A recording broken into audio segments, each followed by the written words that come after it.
Hello বন্ধুরা, আজ আমি তোমাদের সাথে শেয়ার করব ঢ্যাঁড়স পোস্তর রেসিপিটা। সুন্দর অ্যান্ড খুবই সহজ রেসিপি।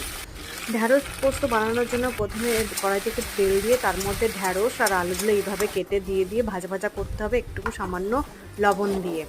তারপর ভাজা ভাজা হয়ে গেলে এই কড়াইয়ের মধ্যে পেঁয়াজ আর জিরের ফোড়ন দিতে হবে।